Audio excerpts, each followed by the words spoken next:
దేవుడు అందించాడు. అయితే మోషే గారు ఏ గ్రంథం ఇచ్చాడు? పాత నిబంధన గ్రంథం. ఏమండి, ఆ గ్రంథంలో రాయబడిన మాటల ప్రకారంగా వీరు బ్రతకవలసింది పోయి ఆ మాటలకు వ్యతిరేకంగా బతుకుతున్నారు వీళ్ళు. ఎవరాలు? ఇశ్రాయేలులు. అయితే దేవుడిచ్చిన ఆజ్ఞలను లేదా ఆచారాలను పాటించడము మానేశారు. ఆ సమయంలో తండ్రి అయిన దేవుడు యేసుక్రీస్తుని భూమి మీద పంపించి, ఇదిగో నా మాటలు నువ్వు తెలియజేయాలి అని పంపించాడు భూమి మీదకి. అయితే యేసుప్రభు భూమి మీదకి వచ్చిన తర్వాతకి ఆయన మాటలు, తండ్రి అయిన దేవుని మాటలను అనేకులకు చెబుతూ అనేక సూచక్రియలను మరి చూపుతూ తండ్రి వైపును నడిపించడంలో అనేక మంది ఆకర్షించబడ్డప్పుడు ఈ కొంతమంది పెద్దలు ఉన్నారు. ఎవరాలు?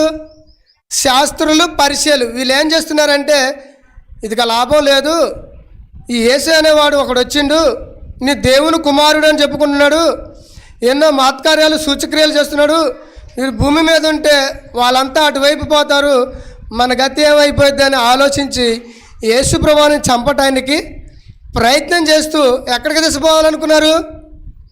అదే మనం చదివాం. ఎక్కడికి? ఆ పట్టణం ఒకటి కట్టబడింది. ఆ పట్టణం దగ్గర కొండపైనకి తీసుకుపోయి, కొండ మీద తీసుకుపోయి ఏం చేయాలి? వెనక నుంచి తోసిన కింద పడితే ఏమైపోతారు? చనిపోతారు. అంటే ఆ సమయంలో తండ్రి అయిన దేవుడు ఇక్కడ తప్పించినా లేదా? కానీ మనం కూడా ప్రయాణం చేస్తున్న సమయంలో ఒక్కొక్కసారి మనకు కూడా తెలియదు. మనం ఆటోలో పోయేటప్పుడు, బస్సులో పోయేటప్పుడు ఏమంటే మన వెనకాల నుంచి ఏదైనా లారీ కానీ బస్సు కానీ క్రాస్ చేసినప్పుడు ఒక్కోసారి కొంచెంలో తప్పిపోయిందండి, లేకపోతే నేను ప్రమాదంలో పోయావానో లేకపోతే దెబ్బలు తగిలే అని చెప్పుకుంటావా లేదా?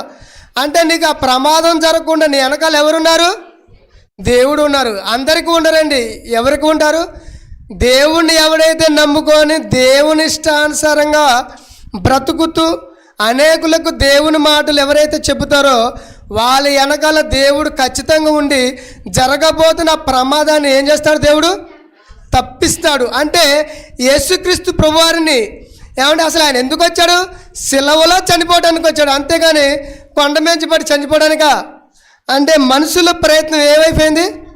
విఫలం అయిపోయింది. మరొక మాటను చూద్దాం. యోహాను సువార్త 8వ అధ్యాయము 59వ వచనం. యోహాను సువార్త 8వ అధ్యాయము 59వ వచనం.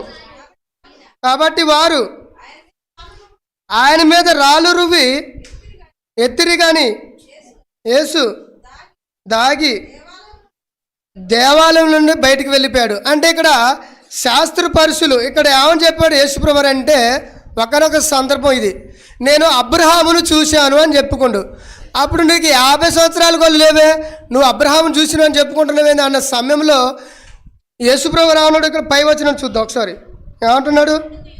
అందుకు యూదులు, నీకు ఇంకను 50 సంవత్సరాలైనను లేవే, నీవు అబ్రహామును చూచితివా అని ఆయనతో చెప్పగా, యేసు అబ్రహాము పుట్టక మునిపే నేను ఉన్నాను అంటే, అబ్రహాము పుట్టక ముందు యేసుప్రభువు ఉన్నాడా? మీకు ఎవరికైనా తెలుసా? ఎక్కడున్నాడు? తండ్రి దగ్గర ఉన్నారు. Very good. తెలిసిన వాళ్ళే మాట్లాడుతున్నారు, తెలియని వాళ్ళు బైబిల్ చదవట్లేదండి, అందుకే చెప్పలేకపోతున్నారు. అంటే అబ్రహాము గారు పుట్టక ముందు యేసుప్రభు ఎక్కడున్నాడంటే పరలోకంలో ఉన్నాడు. అంటే యేసుప్రభు వారికి అబ్రహాం పుడతాడన్న విషయం తెలుసా? ఎలా బ్రతుకుతాడన్న విషయం తెలుసా? మనం కూడా ఎలా బతుకుతామో కూడా తెలుసు. యేసుప్రభు వారు భూమి మీదకి వచ్చి బ్రతికి చనిపోయి తండ్రి దగ్గరికి వెళ్ళినా మనం ఎలా బతికేది, ఎలా ఎదవేషాలు వేసేది అన్నీ కూడా యేసుప్రభు వారికి తెలుసా? తెలుసు. ఎప్పుడెప్పుడు కూడుకునేది తెలుసు. అంటే వీళ్ళు ఎలా చంపాలనుకుంటున్నారు? రాళ్లతో. అంటే ఇంతకీ యేసుప్రభు వారు రాళ్లతో చనిపోవడానికి వచ్చాడా? రాళ్లతో చనిపోయింది అనుకోండి, మనకి రక్షణ ఉంటుందా? ఉండదు. ఎలా చనిపోవాలి? సిలువలో మరణించితేనే మనకి మోక్షం, మనకి మార్గం. ఆయన చనిపోతేనే కదండి మనకి పరలోకానికి మార్గం. మరి ఆయన చనిపోయి వెళ్ళిపోయాడు, అయిపోయింది ఆయన పని. ఇప్పుడు మన పని ఏంటి? మన పని ఏంటి? ఏ లేదా పని? ఎపిసోడ్కి రాసిన పత్రిక 2వ అధ్యాయం 10వ వచనంలో మన పని ఏంటి? ఎప్పుడు ఆరాధనలో కూడుకోవడమేనా మన పని? ఎపిసోడ్కి రాసిన పత్రిక 2వ అధ్యాయం 10వ వచనం. మరియు వాటి యందు మనం నడుచుకునవలెనని దేవుడు ముందుగా సిద్ధపరిచిన సత్క్రియలు చేయుటకై క్రీస్తు యేసునందు సృష్టింపబడ్డాము. సత్క్రియలు చేయడానికి. మనం సత్క్రియలు చేస్తున్నామండి.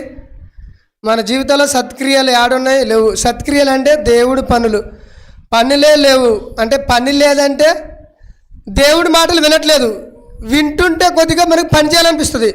నాకు కూడా అండి మా ఊరిలో చుట్టుపక్కల దేవుడి పని చేయాలని ఆసక్తి ఉంది, కానీ సహకరించేవారు లేరు. ఈ మధ్యకాలంలో కూడా ప్రొజెక్టర్ వేయడానికి ప్రయత్నం చేశాను, కొన్ని చోట్ల వేశాను, కానీ ఆటంకం వల్ల కొన్ని వేయలేకపోయిన పరిస్థితి. అంటే ప్రేమ దేవుని వల్ల దేవుని యొక్క పని మన మీద ఆ భారం మోపబడిండు దేవుడు, కానీ దాన్ని చేయడానికి మనం ఇష్టపడలేకపోతున్నాం. ఎప్పుడు కూడుకోవడానికి ఇష్టపడుతున్నాం, కానీ పని చేయడానికి కూడా మనం ఏం చేయాలి? ఇష్టపడాలి.